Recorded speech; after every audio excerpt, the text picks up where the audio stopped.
The Joe Rogan Experience. Between sets, I went over to Greenblatt's to get a cup of coffee, and I'm with this screenplay writer. His name was Mark. I forgot his last name, actually. Sorry, Mark. Anyway, we're getting coffee, and here comes this guy. You know Rick Rubin with the beard, the whole look. And he's with this little, like, heavy-set guy. Oh, man, here comes some asshole, you know. And he goes, yeah, can I, you know, he's soft-spoken. Can I speak with you a minute? And I do have a Brooklyn attitude. I'll admit it, you know. And I go, what can I do for you, pal? I got to do another show, you know. And then the guy, Mark, that's with me goes, aren't you Rick Rubin? And I'm looking at him. I'm going, who's Rick? He goes, he basically created rap. And Rick goes, yeah, I want to do an album with you, and I don't want to bother you. I'm going to go next door and watch the second show, you know, because I had to do another show. And that's how me and Rick met, and we wound up doing 5 albums together. You know, and we were a great team together. I mean, you know, he's Rick Rubin. And, I mean, sometimes we would disagree, but you can't get Rick mad. He's an interesting cat. Well, very different human being, right? Oh, it's you know.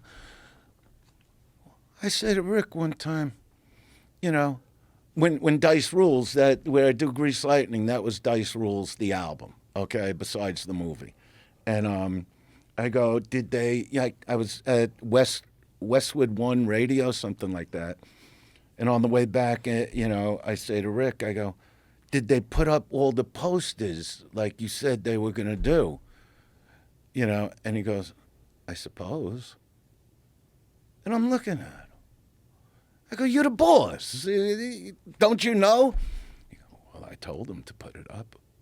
Yeah, like you can't get, even if he didn't like something on an album, and, you know, I could get heated. You know, I'm that kind of personality. I'm like, I don't give a fuck. It's not your fucking album. Well, then I suppose you'll do what you like. I'm like, don't you ever get mad? Didn't you ever have a fight? And he goes, actually, I never had a fight. I go, you never got a punch in the face. He goes, no. I go, well, you're about to if you don't just get mad at me at least, like yell at me. But great guy, and we had great experience. So when it came to the day the laughter died, so me and Rick put out hit albums. And this is right, like, I think, after Dice Rules. These are high-powered comedy albums to sell millions of copies. So this you'll like. Mitzi's involved in it. This is great. So me and Rick are talking, and I go, you know how much I love going on late at night and just, you know, no reaction. Because that's how my career got made. I was always like one of the last few acts at night at the Comedy Store, you know, because of the kind of stuff I did. So there's, you know, people sitting quiet. You got a drunk in the front with his head on the table, and you got 4 people that are just too tired to leave. You've had those sets. Oh, yeah. You know, and I go, I want to do like the ultimate late night set, you know. And he sort of had the same thought process, like, we just go unsuspecting crowd. You know, and this is, like you would say, at the height of doing the arenas, craziness surrounded me at that time. It was like the Lady Gaga of stand-up comedy, you know. And now I just want to go up in front of a few people with no notes, with no idea of what the album's going to be. And we do 3 nights at Dangerfields, and it winds up the double CD, The Day the Laughter Died. Okay. And I'm just loving it, you know. The silence, the smoke. You could hear me smoke, you know. People walking out, you know. We didn't cut any of it, you know. Like I said, keep it in there. You know, it's great, you know. I really got angry, you know, at this family that came in. See, this will lead to, it could set me up for Saturday Night Live to tell you stuff. But so this family comes in, these real fucking out-of-towners from, I don't know, Midwest, Bible Belt, you know, whatever they were. but they were all wearing the same coat and the same hat with the ball on top. 2 daughters, mother, father.